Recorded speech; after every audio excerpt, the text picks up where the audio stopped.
सर्वप्रथम तो आपका डॉक्टर सुरेश कुमारी चैनल पर स्वागत है।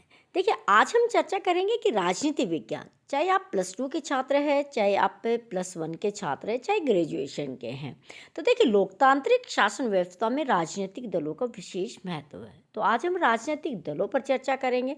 तो सबसे पहले ये बात खड़ी होती है, क्या राजनीतिक दल हर देश में पाए जाते हैं? नहीं। देखिए, पूरी दुनिया में राजनीतिक दलों से संबंधित 3 शासन व्यवस्थाएं हैं। 3 शासन व्यवस्थाएं क्या राजनीतिक दलों से संबंधित है कि कहीं पर एक दलीय व्यवस्था है, कहीं पर द्विदलीय और कहीं पर बहुदलीय व्यवस्था है। तो सबसे पहले हम पूरे विश्व की बात करते हैं। तो देखिए, चीन एकमात्र ऐसा दुनिया का देश है जहाँ पे सिर्फ एक दलीय व्यवस्था ही चलती है। और ब्रिटेन की बात करते हैं हम लोग और अमेरिका की बात करते हैं तो वहाँ पे द्विदलीय व्यवस्था है। और भारत दुनिया का सबसे बड़ा लोकतांत्रिक देश और जहाँ पे बहुदलीय व्यवस्था पाई जाती है। ये बात तो है बहुदलीय व्यवस्था।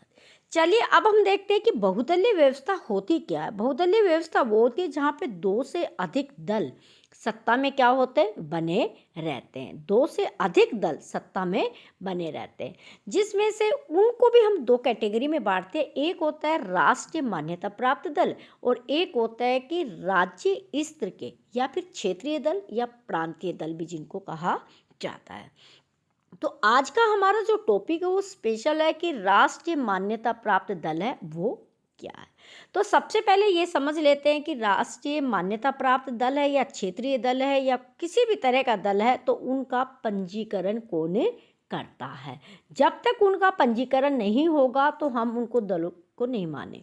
तो ये पंजीकरण किया जाता है, ये हमारे देश का चुनाव आयुक्त करता है। चुनाव आयुक्त एक संवैधानिक संस्था है। वो राष्ट्रीय मान्यता प्राप्त दलों को दर्जा भी देता है, पंजीकरण भी करता है, चुनाव चिन्ह भी देता है, चुनाव भी करवाता है, मतदाता वो की लिस्ट वगैरह, चुनाव का क्षेत्र, सारा काम होता है वो किसका होता है, चुनाव आयोग का काम होता है, पंजीकरण करता है।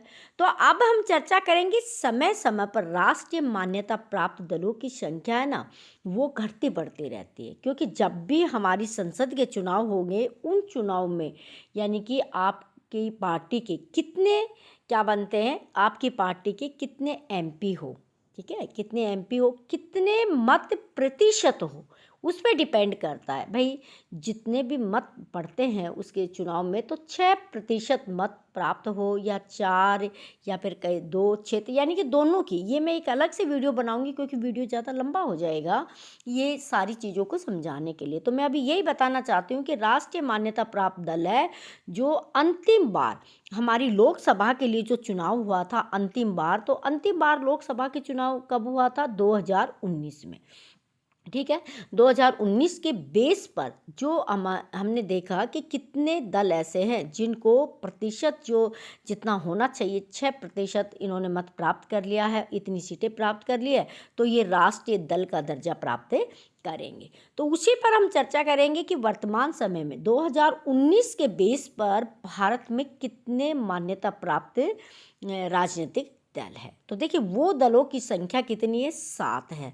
7 दल है जो राष्ट्रीय स्तर की मान्यता प्राप्त है। ये बड़ा प्रश्न भी आ सकता है या फिर इनमें से छोटे छोटे प्रश्न भी 10th क्लास में +2 में बहुत कुछ आ सकता है।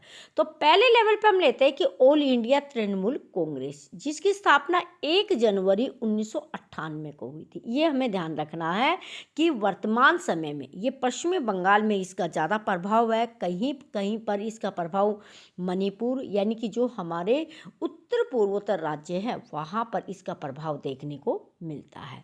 और वर्तमान में इसकी सत्ता है वो कहाँ पे, पश्चिमी बंगाल है। तो ऑल इंडिया तृणमूल कांग्रेस 1998 में क्या होती है, अस्तित्व में आते हैं। इससे पहले ये कांग्रेस का ही एक भाग हुआ करती थी, लेकिन 1998 में कांग्रेस से अलग होकर ये अपनी क्या बन जाती है, अलग से पार्टी बन जाती है।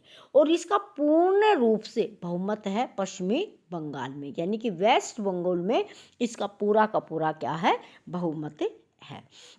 तो एक तो जो वर्तमान समय में जो दल है 2019 के आधार पर वो है तृणमूल कांग्रेस, और इसकी जो चीफ है और जिसने स्थापना करी वो है ममता बनर्जी, ममता बनर्जी है और वेस्ट बंगाल में ये दल है और 1998 में आया। बस ये चीज़ें आपको इस पे ध्यान रखनी है, ठीक है।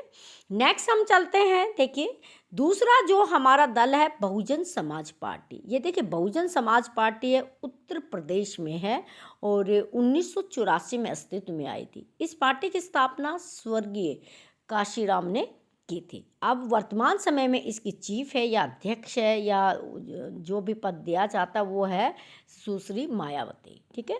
कई बार उत्तर प्रदेश की यानी कि कई बार यूपी की मुख्यमंत्री रही है और यूपी के अलावा कई क्षेत्रों में इस दल का प्रभुत्व है और वर्तमान समय में इन्होंने जितनी संख्या में मत प्राप्त किए उस आधार पर बहुजन समाज पार्टी जो है एक राष्ट्रीय मान्यता प्राप्त क्या है दल है ज़्यादातर। और ये कहते हैं कि दलितों के हित का काम करती है, अंबेडकर के उद्देश्यों को मानती है, नायर के उद्देश्यों को मानते हैं हम।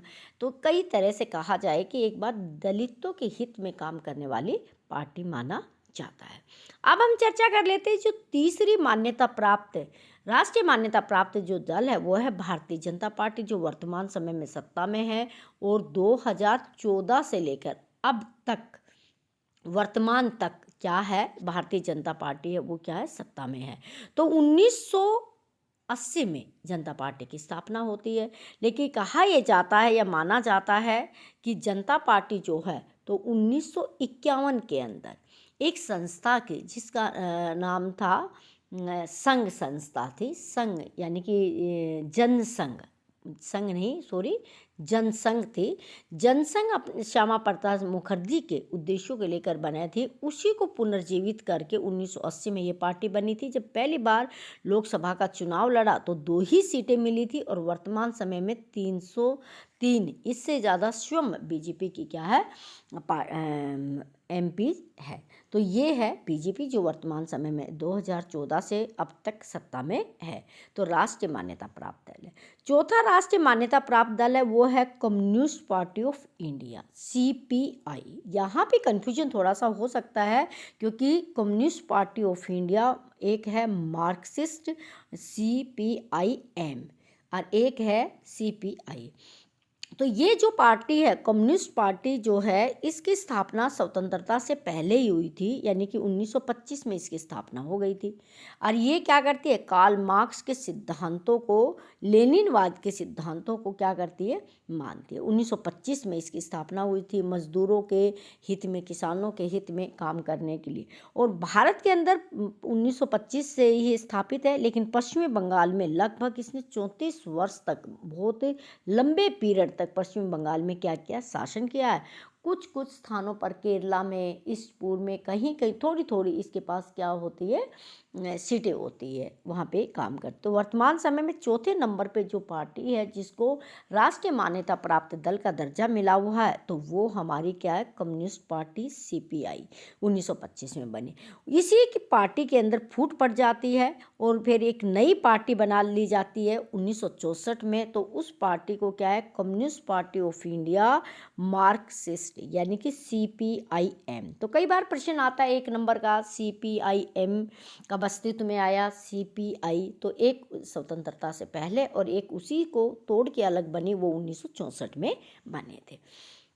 नेक्स्ट है मान्यता प्राप्त दलों में इंडियन नेशनल कांग्रेस। आप सभी जानते होंगे कि भारत की यानी कि दुनिया में भी ज़्यादातर पुरानी पार्टियों में शामिल है, जिसकी स्थापना हुई थी 28 दिसंबर 1885 में A.O. हुम ने, एक अंग्रेज अधिकारी ने की थी इंडियन नेशनल कांग्रेस।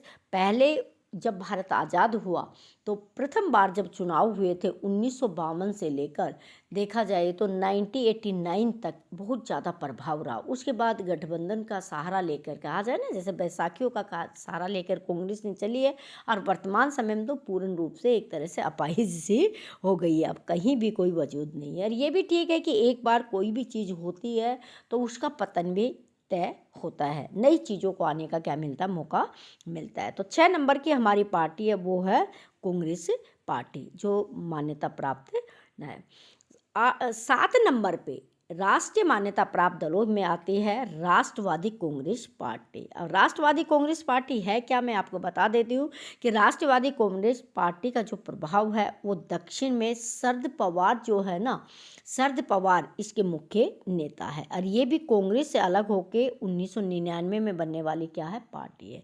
कब बनी थी, 1999 में बनी थी। कांग्रेस में थोड़ा सा प्रभाव इसका इस राज्यों में लगता है और थोड़ा सा दक्षिण में है, और नहीं ज़्यादा वो नहीं है। लेकिन अब वर्तमान समय में आजकल इस पार्टी में भी क्या हो रही है, फूट पड़ती जा रही है। तो यही देखा जाए तो ये 7 राष्ट्रीय मान्यता प्राप्त जो भारत के क्या है, दल है। आप लोग इसी में से अनेक प्रश्न कर सकते हो। शरद पवार इसके अध्यक्ष है, ठीक है ना, शरद पवार इसके अध्यक्ष है। सारे दलों के जो अध्यक्ष है, जैसे ममता बनर्जी है, मायावती है, ठीक है, और वेंकैया नायडू है, तो ये सारे इनके अध्यक्ष है। इन सबको आप क्या कर सकते, याद करना, इनकी स्थापना करना, इनके उद्देश्य करना, तो मान्यता प्राप्त ये दल है। और ज़रूरी नहीं, जब 2024 में चुनाव होगा तो राष्ट्रीय मान्यता प्राप्त दलों का आंकड़ा और ये सीक्वेंस है, ये सारी चीज़ें क्या हो सकती है, बदल सकती है। तो देखिए, आज की ये राजनीति विज्ञान के विषय, मान्यता प्राप्त दलों के विषय में आपको इतनी ही जानकारी है।